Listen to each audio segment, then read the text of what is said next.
Have you ever stopped to think about all the invisible pushes and pulls that shape our world? I mean, we take them for granted every single day. Well, today we're going to pull back the curtain and make those unseen forces visible.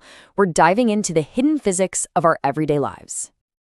So let's start with a few mysteries you've probably experienced. Picture it. You're on a bike, cruising along a flat road. It feels effortless, right?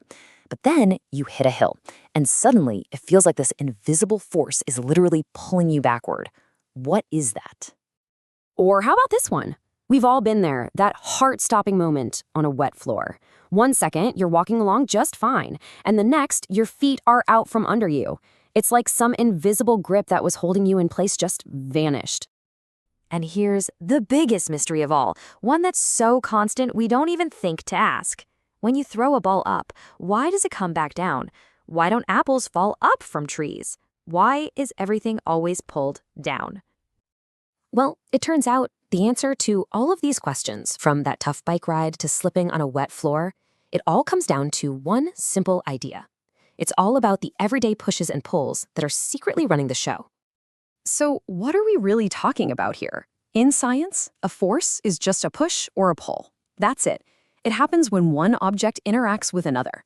Pushing a shopping cart, that's a force. A dog pulling on a leash, that's a force. And we measure it using a unit called the Newton, or just N for short.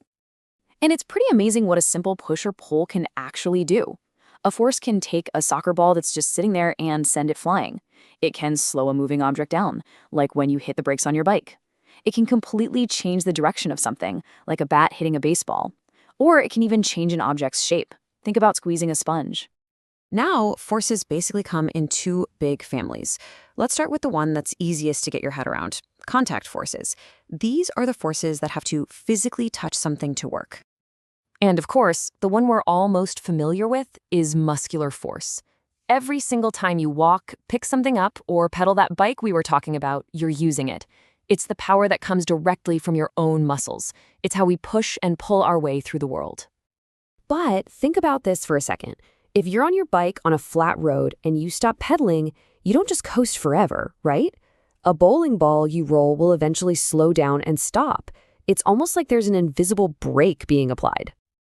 So that leads to a really interesting question. There's clearly some unseen force at work here, slowing everything down. It's a contact force, but it's one we tend to forget about. So, any guesses what it is? The answer is friction. Friction is this amazing force that always pushes back against motion. It's the resistance you get when one surface tries to slide over another. It's the whole reason that ball stops rolling, and hey, it's also the reason you don't slip and fall with every single step you take. And here's the really wild part. On a microscopic level, nothing is perfectly smooth. Everything has these tiny, jagged little bumps and valleys. And friction?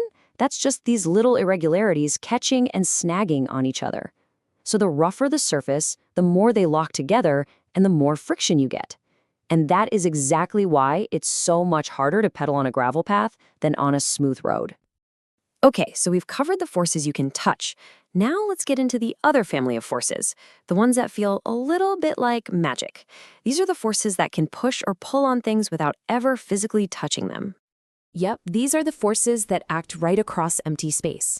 We're going to talk about the big three. Magnetic force, which is what makes a compass point north. Electrostatic force, like when a balloon sticks to a wall.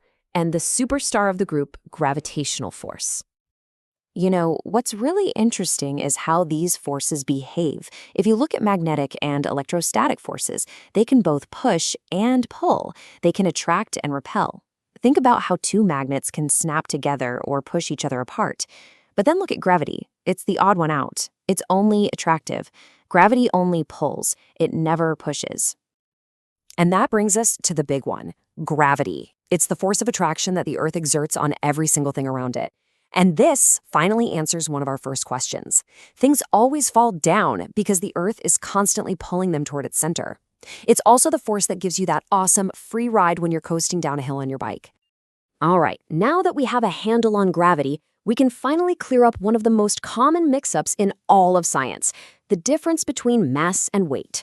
We use the words interchangeably all the time, but in physics, they are totally different things.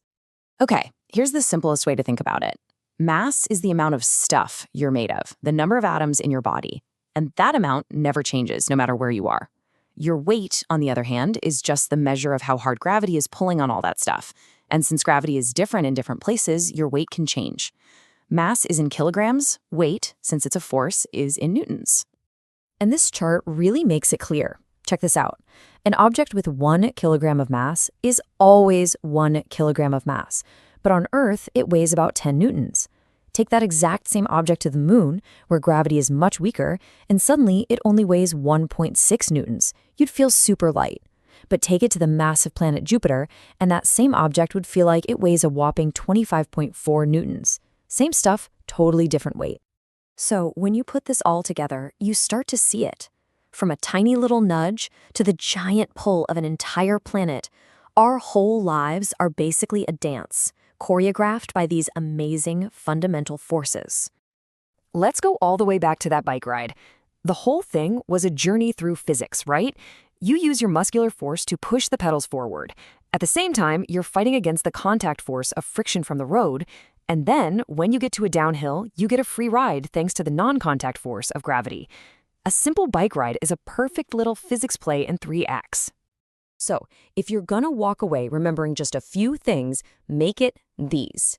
First, a force is just a simple push or a pull. They come in 2 flavors, contact, like friction, and non-contact, like gravity. And remember, your mass, the amount of stuff you're made of, is always the same. But your weight can change because it's just the force of gravity pulling on you. And I'll leave you with a final thought to chew on. Just imagine for a second a world without one of these forces. What if there were no friction? How would you ever stop your car? Or what if there was no gravity?